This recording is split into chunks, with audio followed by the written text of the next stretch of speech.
And now, it's time for a Star Trek story.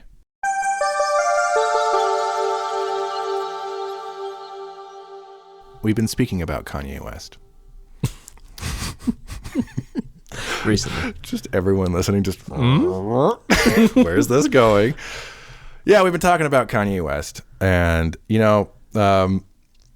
humans have an amazing capacity to just latch on to whatever story seems to work in their mind and swear by it until the point where Adidas cancels you, Okay. Yeah. I see where you're going now. I thought you were talking about the story about Kanye. I was like, Jaron, are you about to side with Kanye right now? It's amazing how much as humans we can really just believe whatever story we seemingly want to believe. I see. You know what I mean? Yeah. So this leads into the question I have for you today, Aaron. And we get a little metaphysical with this one. Ooh. My question is, do stories exist outside of the mind? Yes. Okay. They do. Thanks for listening, everyone. That's it. No. Yeah. Kind of. Because of the way humans perceive time, I guess. The stories are there already, and we just kind of experience them and connect those dots. So we don't create it. It's kind of all out there for us to perceive and understand rather than create. I think so. I even question creation as being our own. As like we talked about with Scott a little bit, like where does that even come from? Is that purely human, or is that being zapped into our brain from another dimension? Something else. Or another realm, yeah. Something else. Can we just have some kind of, our brains can just kind of to some degree perceive what's out there. It's all just trying to make sense of that crazy experience we call life. I guess we'll see if Star Trek, though, has what it takes to answer these big questions. Yes, we're finally, as much as we've joked about asking all the big questions on Star Trek. That was a good one. I like that question a lot. we're finally getting to some of the big questions, actually, folks. Oh, boy. Welcome to Star Trek Stories. This is episode 19, The Big Goodbye. The Big Goodbye. As always, I am your host, Jaron Hatcher, and I'm joined by my co-host, Aaron Cole. Hello, Aaron. Hello, Jaron. How you doing? So good. How you doing? Yeah. Once more under the breach, dear friend. Last time we watched Haven. That was our first Loxana Troy episode. She'll be back. Oh, good. Not in this section of the podcast, but she will be back. We are moving on, of course, to new episodes today, and we do have a new guest host with us. Sitting in the captain's chair, joining us today is our good friend, Adriana Lemke. Hey, hey, hey. Hello. Adriana, you weren't an honorary member of the Boys House. You were an official member of the Boys House. You joined us in our little adventures in Boys House: The Next Generation. Yes. The second one. Yeah. The 2.0 round dose. For a second, in my mind, you said 2 point bueno. 2 point bueno. I kind of love that. 2 point good. It's 2 point bueno. Yeah. Officially on the roster of the Boys House. We were in it. We were in it. In it to win it. It was a bigger class of house than the original Boys House. We had some good times. Yeah. I fondly remember, and was a lovely space as like the basically the only female in the space, minus our honorary Mindy. members coming in and out, but only full time, which had its ups and downs, as one might imagine. But also, I must say, it was a good time for me as an individual to just be myself and like be like my messy, loud, like whoever I was. Like, it was a very safe space just to take up space, to be one of the guys in a way, to like lean into that kind of energy, which I enjoy. Yeah, it was definitely a space of like self-discovery, like growth, for sure. We were all figuring it out, I feel like, in a lot of ways. Yeah. We all had our little things and niches, and I feel like my impression as I think about like, what was my impression of Adriana as we're all living together? I'm like, I feel like so many times I have so many memories of like walking over to your guys' side of the place. You could be downstairs or upstairs, but like you would be oftentimes working on some little arts and craft project, or something with flowers, or something very hands-on, or like whether it was like spirituality stuff with like stonework or whatever, just this very kind of hands-on kind of thing in a way that wasn't quite the case with as much with other people. Do you see yourself as kind of like an arts and craft person, or like a crafty person? Like, what is that like for you? Yeah. Oh, definitely. I mean, I grew up with 3 sisters, and we all are very crafty, very like build your own, make it yourself, with each of our different focuses. I lean into the like visual arts side of it. Love my time painting. In fact, Abby, one of my partners, will tell you that her first impression of me was at the boys' house. She came over and we were all hanging out upstairs, and she talks about how like I was the person who just was hanging out, and then I went downstairs like I'm gonna go grab something, I'll be back, and I just show up with like a pile of like flower paper making kit. It's like, cool, I'm gonna do this while we chat. Someone might have been playing a board game or something, I don't even know. We were all hanging out, and that's definitely very much me. I enjoy creating things, and I enjoy making things aesthetically pleasing. Yeah. You know, it's nice to like have control over a space, a vase, a canvas, and make it what you will.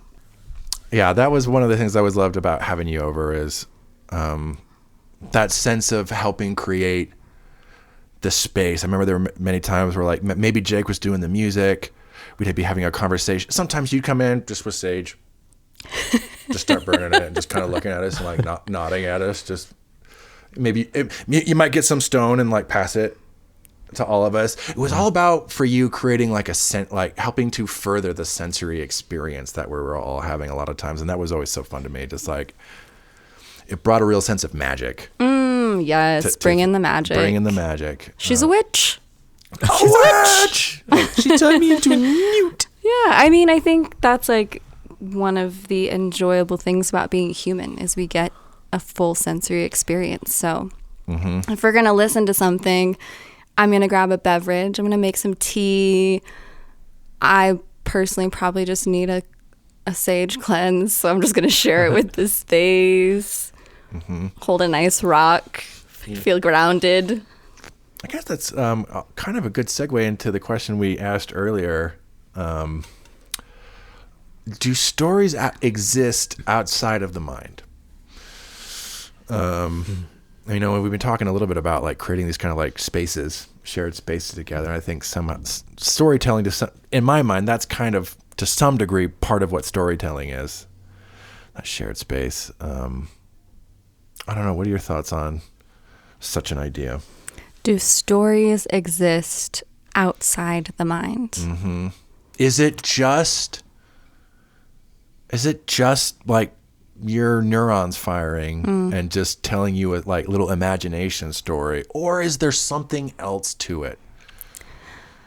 Ooh, that's tricky. I feel like I could like argue it either way, but what comes to mind for me with stories is how central they are to humanity. Like that's how we survive, that's how we exist, that's how we give meaning and purpose. Whether that story is like a story of this is how something works so that you can survive it, or a story of like who we are that we're passing down to each other.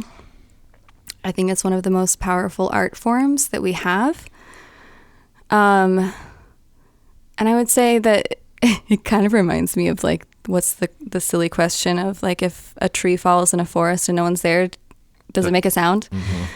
I think the stories exist outside the mind because I think the magic in the story is our perception of it, is our retelling of it, is our sharing of it.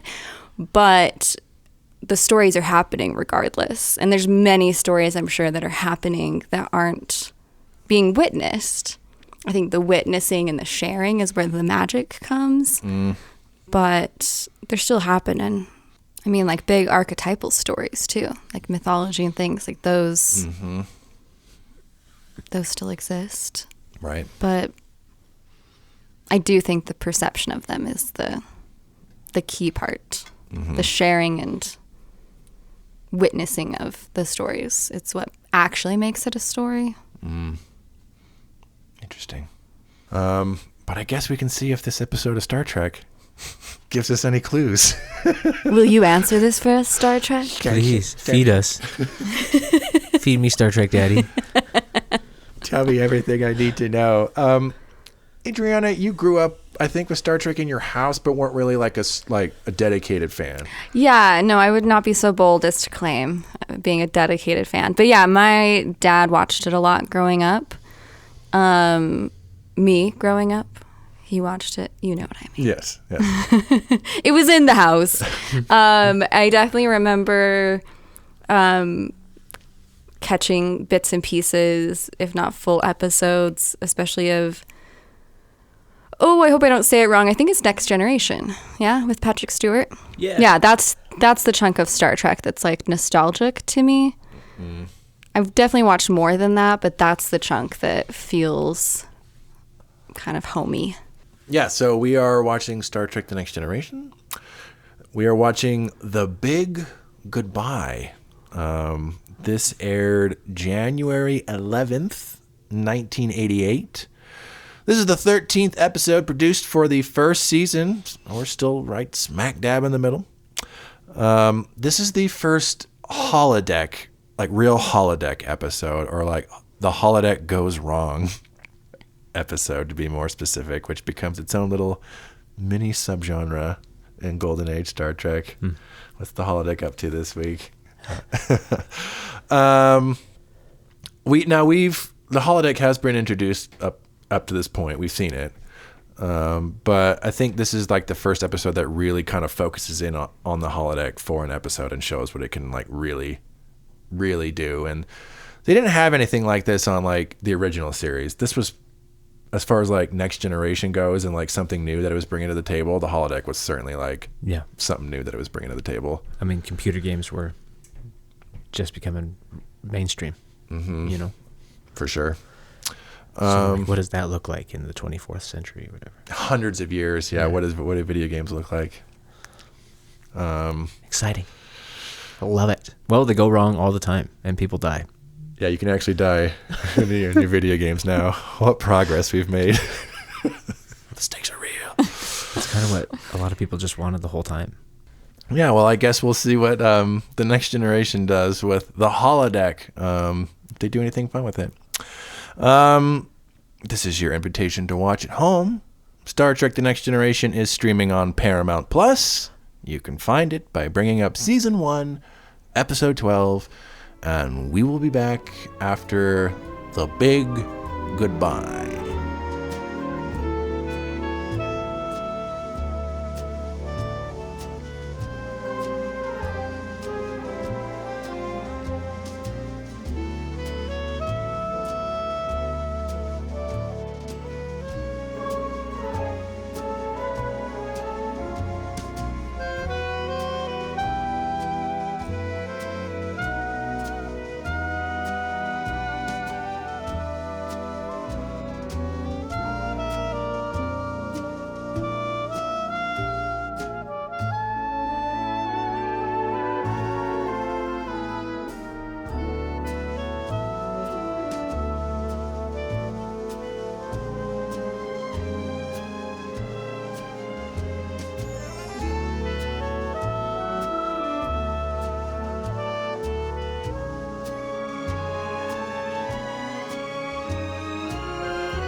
When I looked down into the street, I actually saw automobiles. Automobiles? Mm-hmm.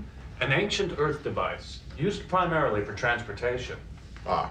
Also seen as a source of status and virility. Often a prime ingredient in teenage mating rituals. Teenage mating rituals? From that window, I could see an entire,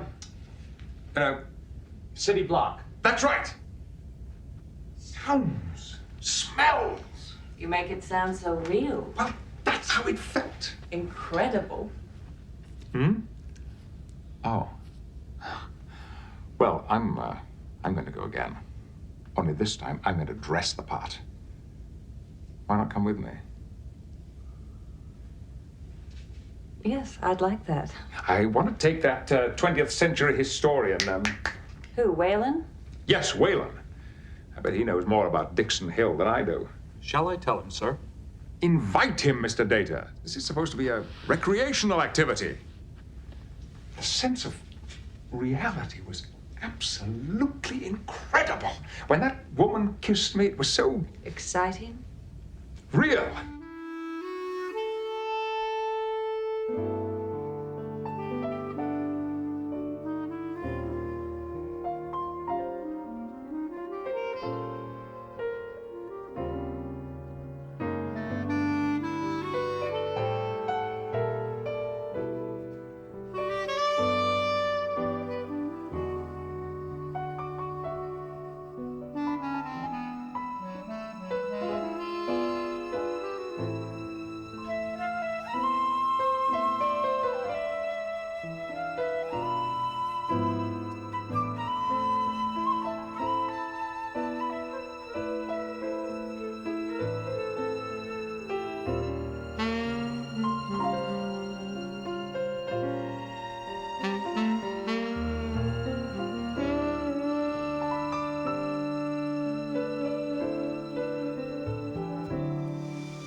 We just finished watching The Big Goodbye. In case you didn't watch it with us or have never seen this episode, essentially what happens in this episode, the Enterprise has to make contact with this alien species. Captain Picard has to get this greeting super specific in order to make peaceful contact. He's feeling a little burnt out, decides to go kill some time in the holodeck and lives out his fantasies as a private detective in the 1940s. Shenanigans ensue, the holodeck breaks down, and the holodeck becomes real and deadly, and Picard has to get his crew out of there so he can talk to the aliens and make peace. That sums it up. That sums it up. That's it. Adriana, The Big Goodbye. How are we feeling? I think this is one of my favorite versions of Data. I really got a good kick out of the lackey Data. I don't know if that's what you'd call him, like the 1940s. Yeah, me too, boss. I'd love to take a gander. Yeah. Yeah, he just bought in 1,000% to the role. So that was a kick. It's interesting to see an episode of television that's centered around the main character finding a moment of escapism. Like, the majority of the episode is the captain avoiding his job. Yeah. I feel that. I resonate with that. You get it, Jean-Luc. It's doctor prescribed too, like at the beginning, like you're taking a break. Yeah.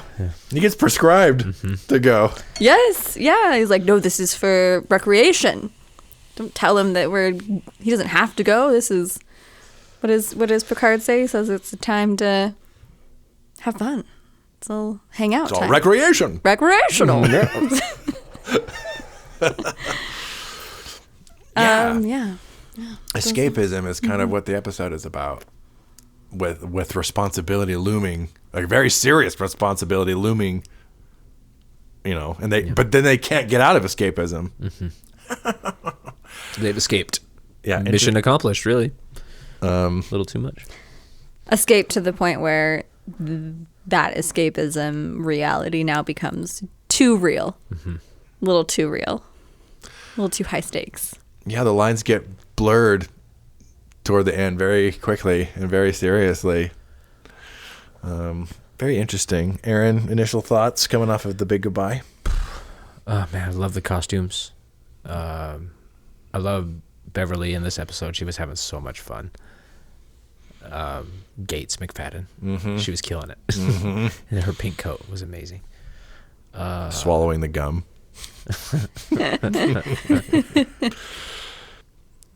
Pretty solid departure episode. I mean, like, it's one of those where like the B plot flips and becomes the main plot, and then what was the actual important issue kind of takes a back seat. I feel like they could have maybe hyped up the importance a little more of the aliens on the planet. They got left on the bench. But that was okay because the Dixon Hill stuff was really fun. I love a good holodeck episode. It's fun to see the actors get to play after being confined to their roles for so long. It's fun to be able to see them do something different without having to leave the show and take another job. I feel like that's important. Yeah, getting to even just see Patrick Stewart. It's fun to see him, like, when he starts going in there, he's wearing the uniform. But then he gets to wear the costume and go in there. And it gets to bring out a little more dynamicism from Patrick Stewart as a performer, even though he's still playing Picard. It informs their characters, too. Like, to see how into it they get and how seriously they take their roles and whatever. Like, you learn a bit about Picard and Data and, Data takes it the most seriously. He gets super into it. When he's like the artificial man, he gets super into it. He's from South America, see? Yeah. This one is always one of my favorites to revisit. Is it the single greatest episode of television ever? No. But it is a very interesting kind of unique episode. Like, and this is not something you would see on 99% of television shows, and they really lean into this idea of escapism. It is this kind of allegory for escapism, and then like with responsibility, real world responsibility looming. But then it kind of indirectly asks these questions, just like, but like the situation they end up in this fantasy world ends up becoming very real, and it starts to really blur the lines of to like what is real and what is fiction. I love that idea. It's like, yeah, they're all play acting, but if you really think about it, it's like so much of like them on the bridge and everything, there's a specific vocabulary and culture about being on the bridge of the Enterprise, or even us here being in this podcast studio. Just like every little situation has a specific culture, like shared experience that comes with it, and you all sort of adjust and plug into it. And them all play acting together, it's like it's no more or less valid when it comes down to it. It is for recreation or whatever, but in terms of the reality that's happening, it's no more real or less real than everyday life. And it brings up some interesting questions about like, so what is real life? What are we escaping from? And is this just, are we just escaping from reality, or is this in itself reality? It indirectly brings up some interesting questions about what some of this all is and where are the lines in all this stuff. It's an interesting kind of thing to consider. I mean, I think you just like, I think it's possible, at least for me, I discovered parts of myself through pretend. The circumstances, the script, the scenario that I might have been acting out on stage was pretend, but it was still me. Yeah. Still me up there. Like, I discovered some of my queerness on stage. Parts of me that was like, oh, that resonates. That feels true. That's a piece of me that I haven't stumbled into yet. Yeah. I mean, we were talking about dogs earlier. And when dogs play fight with each other, it's not terribly dissimilar from when humans play with each other. To some degree, there is this, like, you know, the dogs in a pack do that. I mean, they have a good time and blah, blah, blah. It creates bonding, but it also helps them in a safe environment understand real life. But you will be getting into actual fights kind of a thing. And like, it's a much more survival kind of a thing. But for us, it's like when we play, like, remember as a kid, you guys want to play house?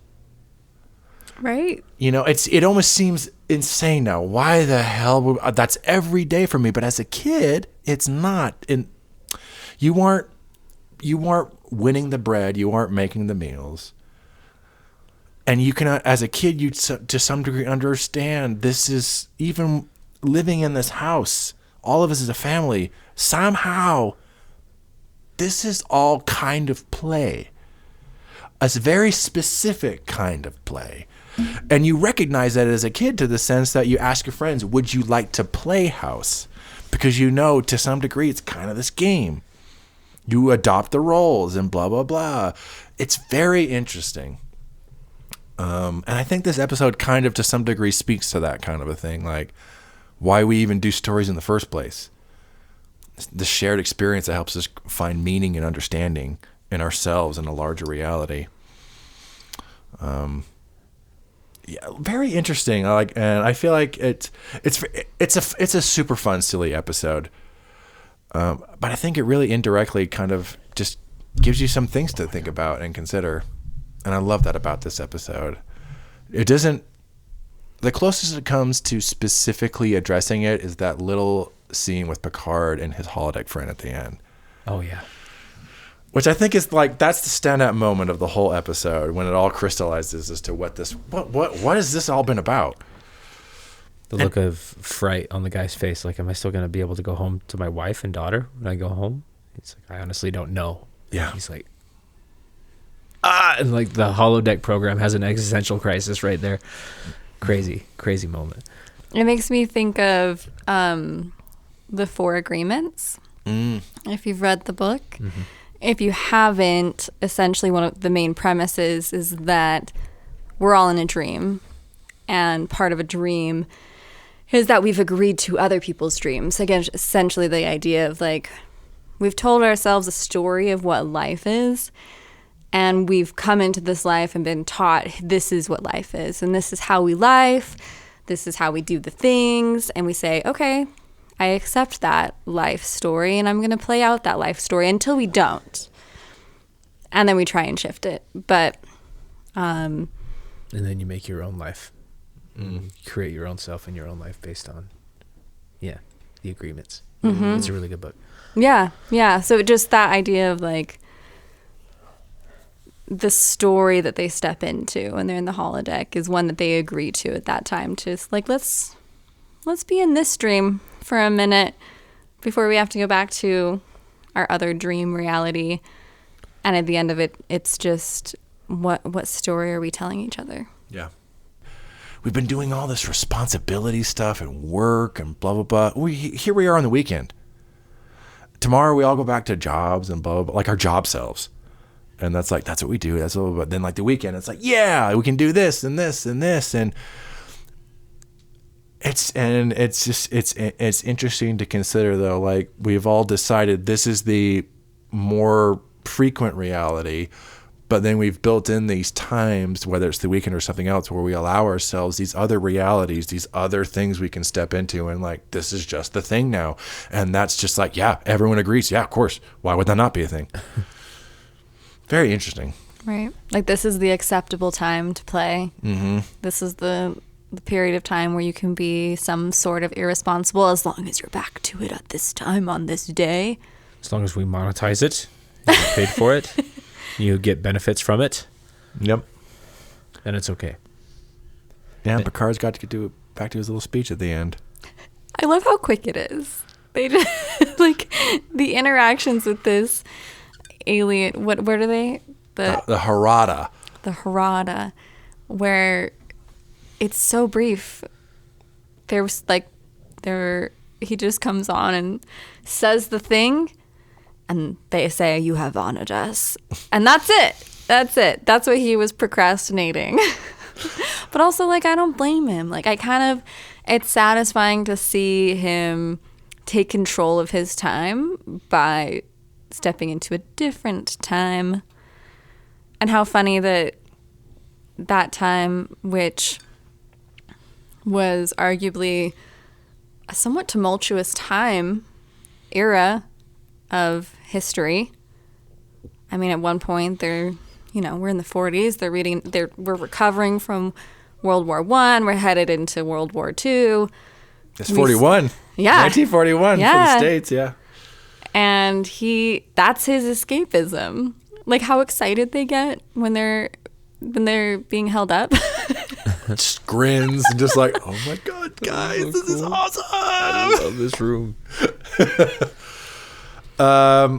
So the star of the episode, I would argue, is the holodeck itself. The fact that there's this room that can just do this, and it's so good at replicating reality that you can potentially be trapped in it and you can die in it. That's how good it is. And it's a very unique storytelling device. Again, it's like, this is, even compared to, like, we briefly mentioned Black Mirror while we were watching it, but even compared to Black Mirror, this still feels like a unique idea. Like, you don't just walk into a room and suddenly you're just in a place in a specific time.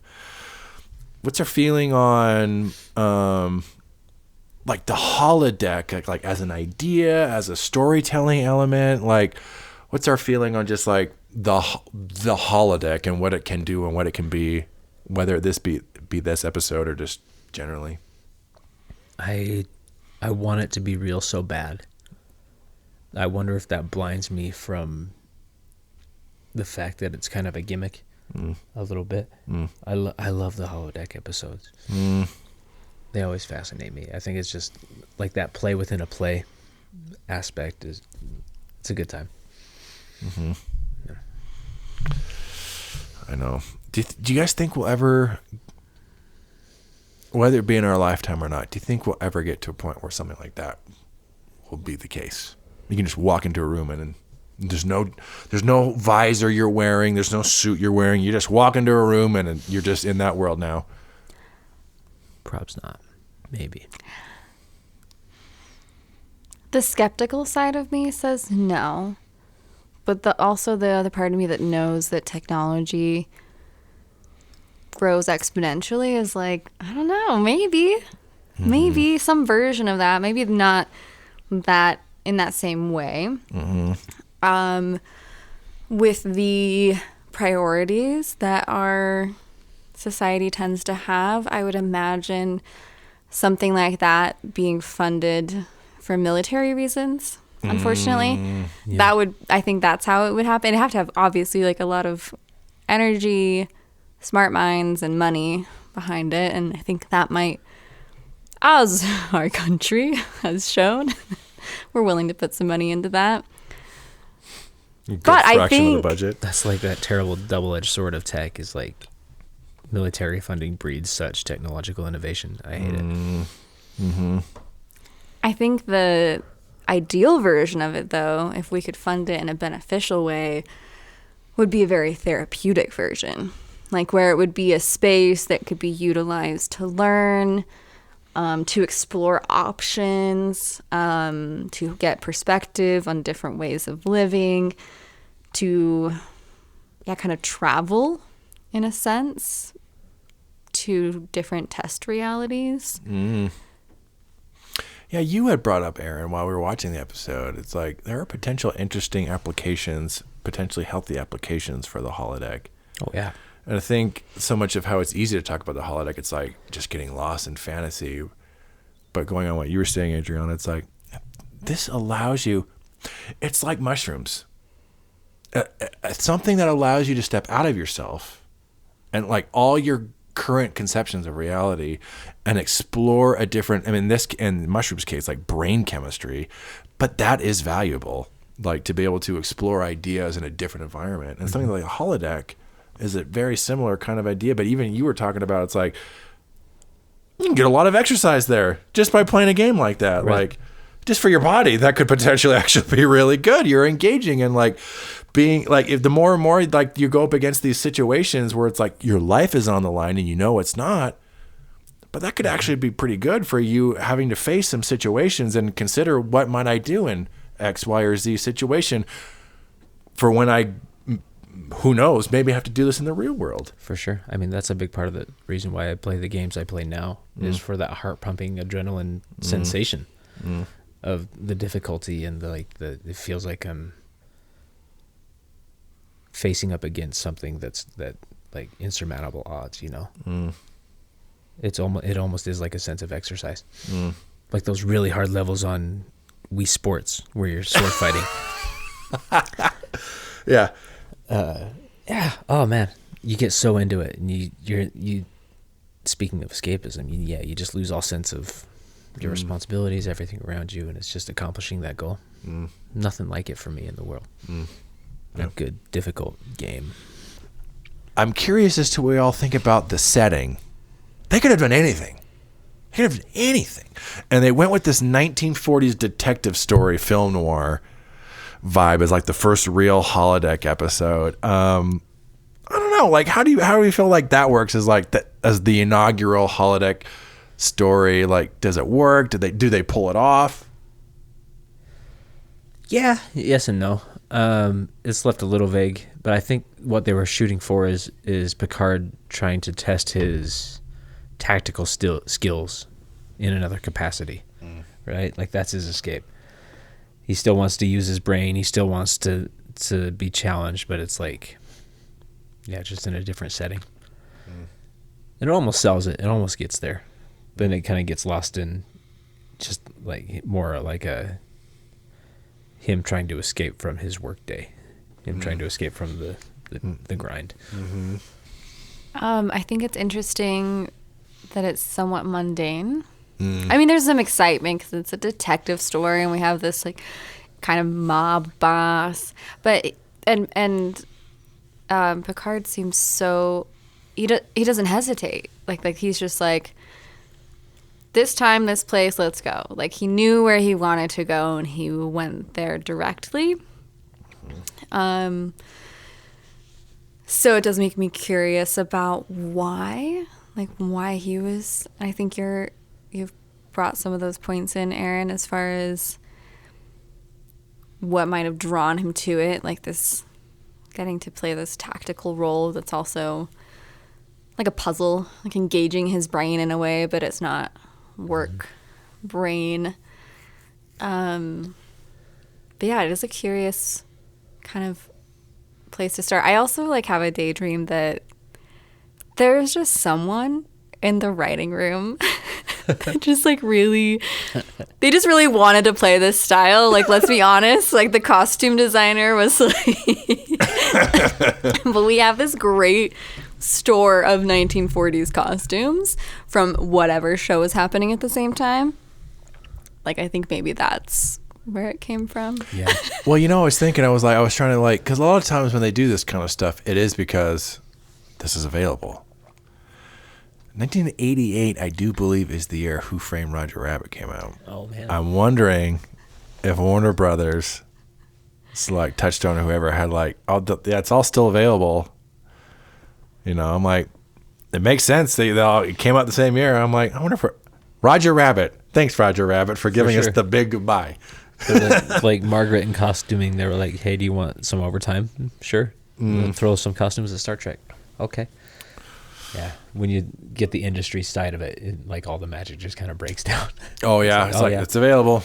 It was cheaper that day, so we just used these costumes. We made an episode, and it made it work. It is an interesting, we've been watching specifically the first season of Star Trek The Next Generation, which is this is arguably the most utopian Star Trek ever gets, like this first season. Like this just Gene Roddenberry doing like, I want to show people this vision for the future. That's so much what the first season is of Star Trek The Next Generation. Gets a lot of criticism because people say like, well, it doesn't leave a lot of stakes for stories because of how perfect everything is. But he was really trying to go gung-ho on this, like, I want to show people like concerned about people's health at work and this and that and blah, blah, blah, and all the correct and proper things. And it is interesting. So it is interesting that when they do this holodeck idea, it's an interesting kind of juxtaposition. This 1940s private eye, guns, and it's like, they never even talk about, like, Mr. Hill, we want the item. It doesn't even matter what it is. It doesn't even matter. It's just like this thing we want, and give it to us, Mr. Hill. The widget. Yeah. It's the item. The item. It's an interesting juxtaposition for, like, their kind of... Because at this point in the show, I feel like it's still very stiff. Especially like the scenes on the bridge and everything. Everyone's kind of doing this, wearing this body hugging onesie, and they have to just have the best posture, and you know what I mean. But when they're all in the holodeck, they're all like wearing the suits. Like Data, Picard, who are arguably the stiffest characters on the show, feel pretty loose and just having a good time. It's an interesting juxtaposition, I think, for like everything else. This kind of perfect. Blah, blah, blah, blah, blah, blah, blah, blah, blah, Captain. Yeah, me too, boss. I'd love to take a gander. I love we get Picard on the bridge in his 40s suit. Like, the energy of him just coming in, like, you interrupted my playtime. All right, I want to say these things in this language that I learned. But he's just wearing... his suspenders and his tie, and it's a very fun contrast of energy and aesthetic to see him in his 40s getup and everyone else in their Trekkie attire. Trekkie onesies. They're Trekkie onesies. They are onesies. I picked up, I thought he was playing like, the costume was like giving him the confidence to go forth and say these lines. You know what I mean? Absolutely. He got to be his hero. Yeah. And then that's what presents, and he kills it. It's interesting to think about. And of course, Patrick Stewart's impeccable Shakespearean training. Klaxon li blarbanarni kanik. Trasala.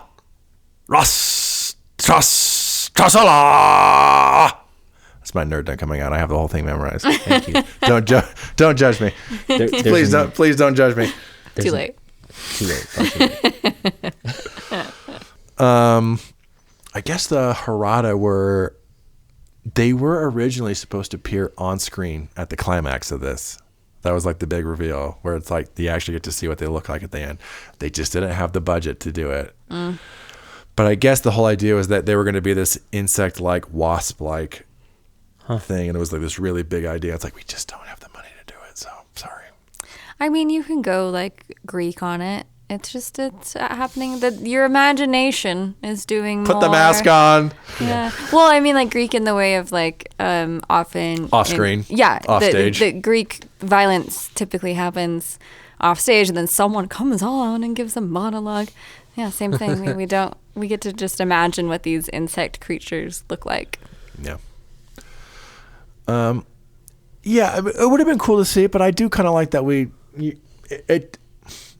it somehow thematically works for the episode. That's so much about imagination and getting to live in imagination, but you don't actually get to see the Harada. It just lives in your imagination, which in so many ways is more powerful.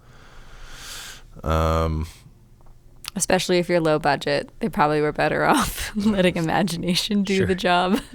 I'm sure this was, even though they probably had all this on hand, I'm sure it was probably a more expensive episode for them to do. Like, because it all looks cool, like the cars and when they're on the streets and everything. Like, this is awesome. Like, it feels great, I think.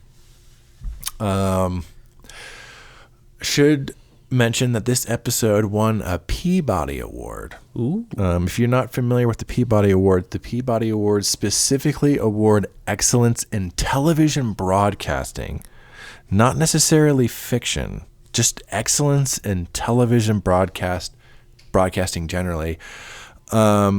This was the first hour-long TV drama to win the Peabody Award for that year. Like, I'm not sure why, but like they gave it to this episode, like, because a lot of times they give it to like news broadcasts and stuff like that. They gave it to this episode this year.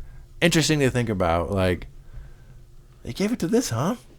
Excellence in TV broadcasting. Yeah, you don't often hear somebody got a Peabody Award. A Peabody Award. Yeah.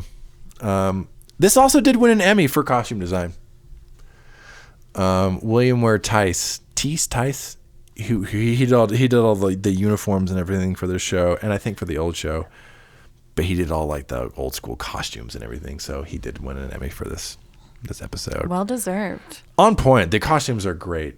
I love the little flat, like the, what do you call her? Like the girl who is also like at the police processing station. As she says, I think that's the only reference we get to Come a on, name. Toots. Come Hey, on, Toots. Toots, let's go. That red dress with the crazy hat with the hats. feather, you know? And I Her was jewelry and vibrant colors. fishnets. I'm like, and that's just like, you don't see a lot of people walking around in fishnets nowadays in terms of like semi-appropriate attire. I mean, you see people walking around in fishnets, but like, you don't, but it was in a, You're trying to make a statement when you're wearing fishnets. yeah, fascinating. I'm like, she's wearing fishnets, like with like a feather hat. Wow, fashion, fascinating. Come on, Twitch. Come on, Toots, let's go. Any final thoughts before we wrap it up? I want to know what your holodeck, both of you, what would be your holodeck choice? Oh, Jesus. If you got to program your holodeck, what would you program? I haven't thought about that nearly enough. Honestly, I feel embarrassed. What would my holodeck be? You know, it's tough. It's like, I feel like the whole point of the holodeck is to insert yourself into your favorite stories, right? So it's like, I would put myself in. I would see, what's it like to be Han Solo? What's it like to be Indiana Jones? What's it like to be Captain Picard? You know, I would go into all of my favorite things that I already have. What's it like to play as Gollum or you know, whatever, and explore those kinds of stories that way. I think that would be my go-to holodeck experience. Or sports, being able to just like dunk, feel like what it's like to be Soccer 6'4". legend. Sure. Like power forward, just Yeah, man. Aaron Cole. Can you imagine? Come on. Oh, Yeah. sports have got to be insane in the holodeck. Or dinosaurs. Dinosaurs, come on, obviously. Everybody does dinosaurs. That's the footnote to everyone's answer, but also dinosaurs. Come on, though. Asterisk, my true answer is dinosaurs. At one But dinosaurs excluded. There's that door in the good place at the end. Spoilers. It's basically the holodeck dinosaurs. where you get to experience any time and place you want. Yeah. Well, I'm going to dinosaurs right away. Yeah. It's a given. Obviously. What would your holodeck be, Adriana? Oh, I mean, if we can go to like a fantasy reality, definitely would be tempted to like Doctor Who. Like, I want to hang out with Matt Smith. Is that your Or doctor? David Tennant. Oh, I don't have one. Or the most Jodie? Yes, thank you. Read Jodie my mind. Whittaker? Yeah. I mean, Also adorable. Oh my I God. know. Well, then we get into a whole other question, like which doctor? I know. All of them. All of them. Yeah. Or I'm a big Sailor Moon fan. Wow. I would jump into an anime. I would jump into Sailor Moon, Moon Kingdom, That's understandable. Warrior, Was- Land. Was it Ellen who was also mentioned being a Sailor Moon fan I get for it. Encounter at Farpoint? I've been reading about Sailor Moon, and that tracks. I completely understand why you like Sailor Moon. It's like since I was a child, this was an obsession. Especially like the Japanese dub. It's like, oh yeah, okay, yeah.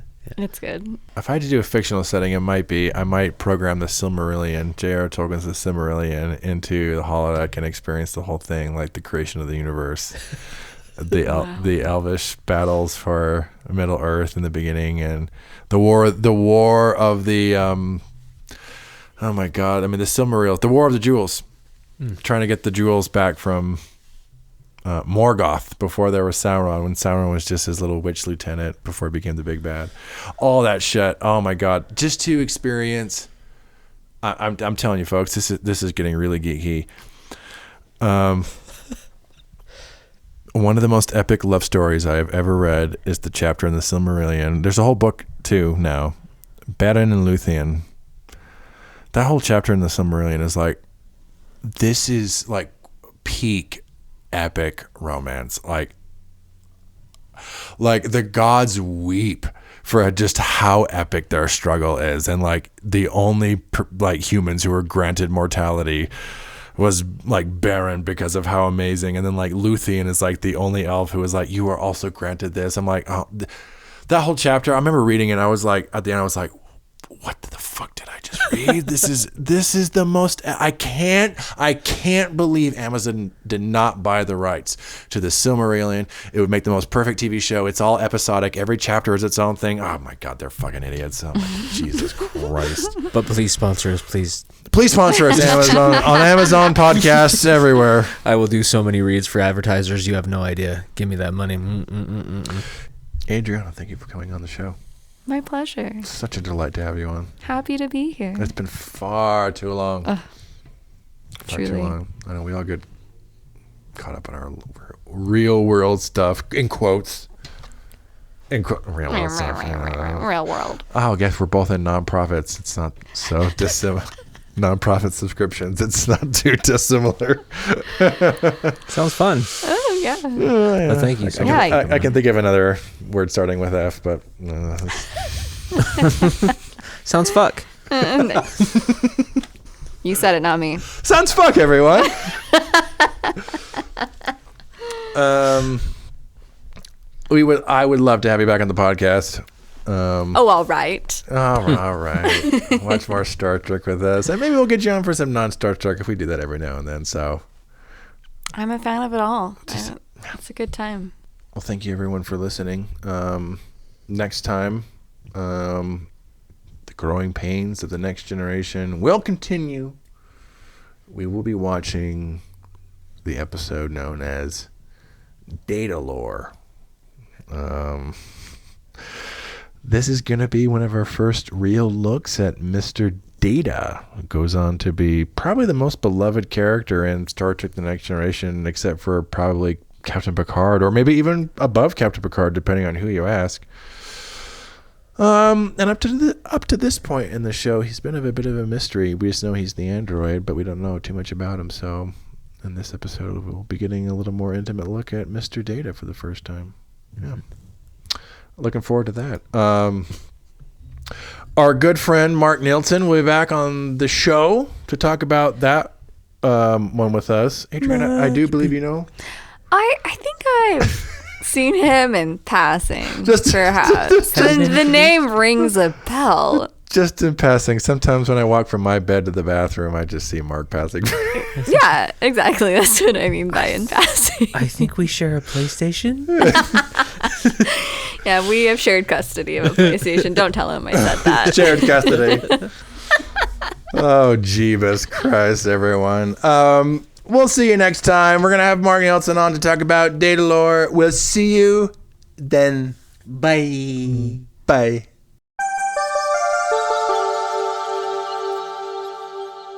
Thanks for listening.